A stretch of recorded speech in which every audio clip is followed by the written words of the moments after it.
Welcome back to the REVELSations podcast. It's your boy Rev. Please subscribe, rate, and review wherever you get your podcasts. Make sure you share this with someone. You can contact the show directly, the REVELSations podcast. That's on Instagram, Facebook, and TikTok.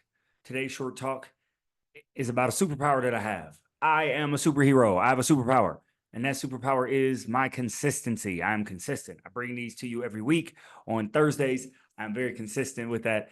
But no, in all seriousness, consistency is my superpower. It has enabled me to do a lot of great things in my life, accomplish some things where my skills may not have been up to par, but my consistency has been, and it's allowed me to overcome where my skills might be lacking. So we'll get to some dictionary definitions, and I'm going to talk to you a little bit about how consistency will affect your lifestyle and how we're failing to do great things oftentimes because we're not consistent in the process. All right, so let's get a couple of dictionary definitions so we can get started. Consistent, it is the act of doing something in the same way over time, especially as to be fair or accurate. It is doing the same thing over and over again. It is consistent. One may consistently work out, or one may consistently read books, doing the same thing over and over again. Okay. And in order to be consistent, one has to be disciplined. One has to be disciplined. To be disciplined, this one has a couple of different definitions, but we're going to go for the one that is about training that corrects, molds, or perfects the mental faculties or moral character of a person. It is something that we do over and over and over again to help us. We are disciplined in our actions. We're disciplined in our consistency.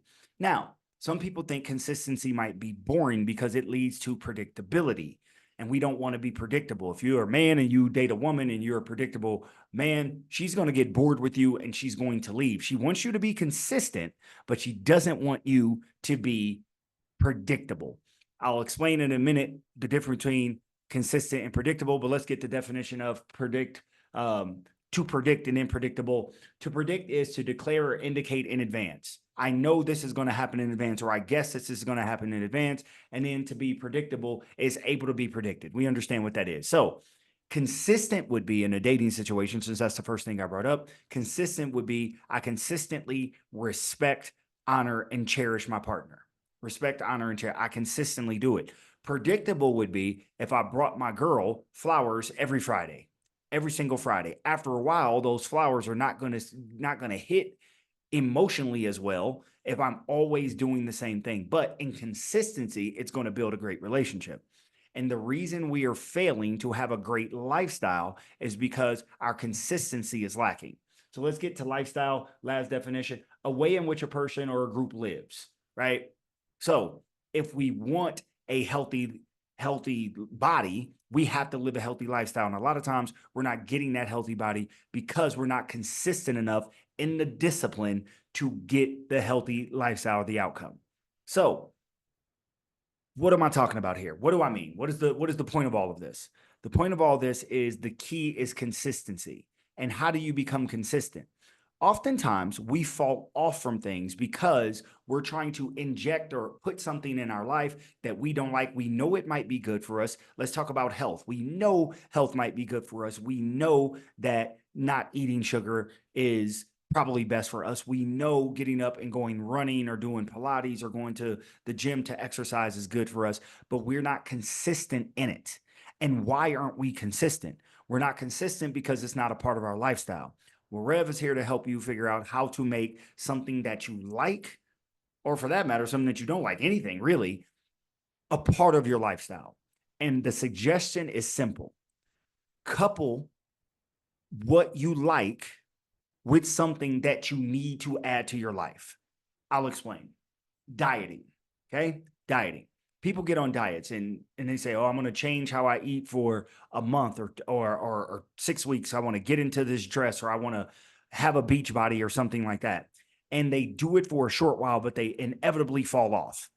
Well, the problem with that is they don't stay consistent with it over time. And the reason they don't stay consistent with it is because it's not a part of their lifestyle.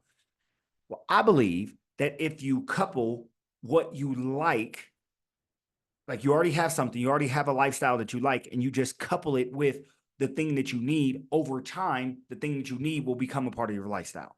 So again, back to healthy eating. Okay, for example, find a recipe of something that you like to eat. People love to eat, they love good food, they love tasty food. There's a myth that healthy food doesn't taste well.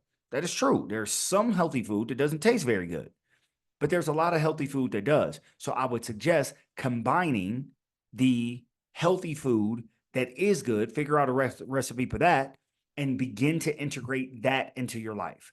Going on a keto diet for 2 or 3 weeks, yeah, that'll get you jump started, but are you just going to go right back into your heavy carb diet right after that?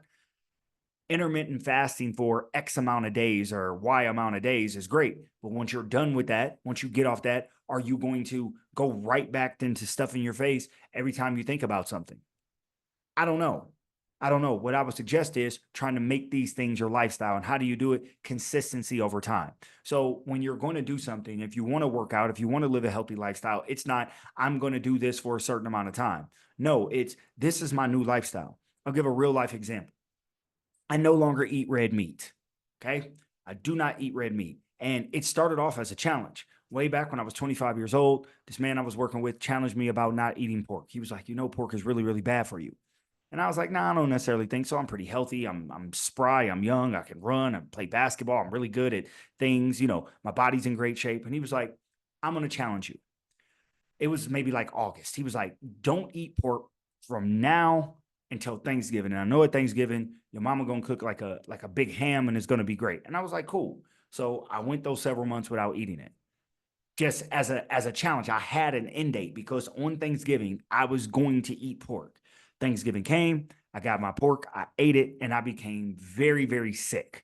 Had a headache, my stomach was hurting. And I talked to him about it, and he was like, see, your body had adjusted to a new lifestyle. Your body had adjusted to you not eating pork. So then I said, wow, if I can go this far without eating it, then I go back to it and it makes me ill. I probably shouldn't do it. So from that day forth, the last time I ate pork was Thanksgiving Day when I was 25 years old.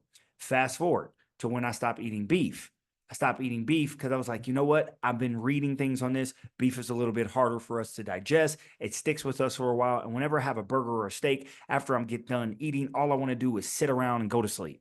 I don't want to do that. I want to be able to eat, get up, and still run and burn some of this stuff off. So I decided, because I knew from the pork incident back in the day, that I shouldn't do this just for a short amount of time.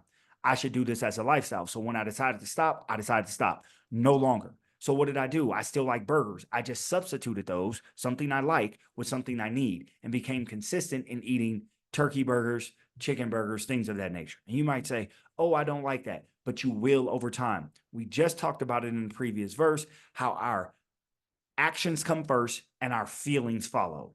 We do it until we feel like it's right. But when we set a end date to it, we're only going to inevitably go back to what we originally did, and we're not going to be consistent. And consistency will lead to a better lifestyle. Also, take it out of health and fitness and go into money management. Okay, being consistent, right? So, oh, I'm going to save up for this, or I'm going to save up for that. That's fine. When we do that, we save up for this, we save up for a car, we save up for a house, or we save up for some shoes or whatever. Once we get enough money for that, we spend it, and then we just go back to living our life of financial irresponsibility. But if we don't say we're going to save for this or that, I'm just going to become a person of saving. How do you do that? You start off with a very small amount, save it, have discipline in it, have consistency in it, save it, save it, save it. So even if you have in mind that you want a house or a car, you are saving enough for that, but you'll become a saver. So therefore, you will save even beyond that. Yeah, you may have enough money to now buy your house or now buy your car. You're going to buy that, but your mentality has changed. You become consistent over time, and now you are a saver. So now you save money, and now you'll have a little bit more financial security. Again, how do we do this? We do this by being consistent, by acting, integrating things that we don't like into parts of our life that we do like. And this is how we become a better person and have a better lifestyle. Last example I'll give. I always wanted to read more. I'm an auditory learner. That's probably why I have a podcast. That's why I listen to podcasts and things. But I've always known that I should read books. Reading books is a great thing. But I didn't necessarily like to sit down and read. My mind wanders too much because I'm an auditory learner. So what I've learned is to integrate something I want to do and want to build a habit of with something that I already like. So I love working out. I love going to the gym. I go to the gym on average 6 or 7 days a week. I really don't miss a lot of gym days. Right? I may take a rest day every now and then, but most of the time I just go to the gym.